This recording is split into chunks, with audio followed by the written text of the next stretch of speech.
Estas son las 5 vías para reducir el salario de los congresistas en Colombia. Les voy a contar qué opciones, qué futuro tiene cada una de ellas y quédense porque la quinta podría causar una guerra política. En Colombia los 108 senadores y los 166 representantes a la Cámara se ganan algo así como 48 millones de pesos. Es el salario para congresistas más alto de Sudamérica, por encima de otros países como Chile, que es el más cercano con 38 millones de salario, Uruguay con 31 millones de pesos. Y si miramos el promedio de los países de Sudamérica, está más o menos en 26 millones de pesos, 22 millones más alto que el de Colombia. La idea de bajarles el salario a los congresistas ha tomado fuerza en los últimos 10 años más o menos por varias motivaciones según los ciudadanos. Algunos creen que ellos son corruptos, algunos consideran que no trabajan lo suficiente, muchos dicen que legislan simplemente para los intereses de los más poderosos y otros creen que hay que bajarles el salario porque ganan mucho respecto al salario mínimo de los colombianos. Entonces miremos la primera vía para reducirles el salario, que es un proyecto de ley, un proyecto que tienen que aprobar ellos mismos en el Congreso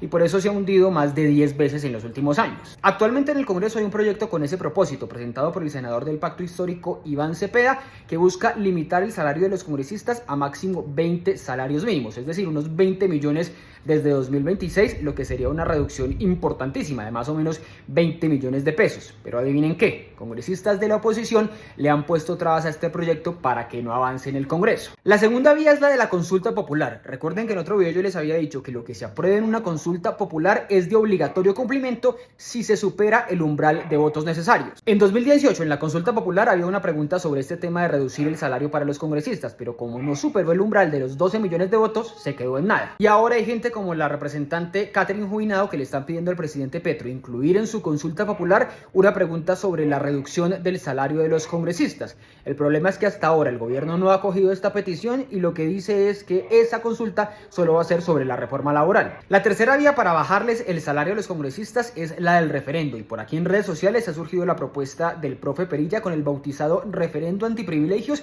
que busca limitar el salario de los representantes y los senadores hasta 10 salarios mínimos y quitarles algunos otros beneficios económicos que tienen por su cargo. Pero esta vía es más demorada y más enredada, no solamente porque deben recoger firmas y después que la registraduría los avale, sino que el texto del referendo debe ir al Congreso y después a la Corte Constitucional. Otra vez los congresistas dando la última palabra sobre si les deben o no bajar el sueldo. Las dos últimas vías son a través del Consejo de Estado y del Presidente de la República. Ambos podrían tumbar un decreto de 2013 firmado por el ministro de Hacienda de Santos, Mauricio Cárdenas, que les dio a los congresistas una llamada prima de servicios que actualmente es de 15 millones de pesos de su salario. Por el lado del Consejo de Estado, después de más de 10 años no han querido tramitar esa demanda, y adivinen por qué, porque eso podría también bajarles el salario a ellos. Una ley de 1992 tiene conectados los salarios de los congresistas con los de los magistrados, fiscal, procurador, contralor y altos funcionarios del Estado. Entonces, la última vía que quedaría es la del presidente de la República, en este caso Petro, que podría tumbar ese decreto presidencial de 2013,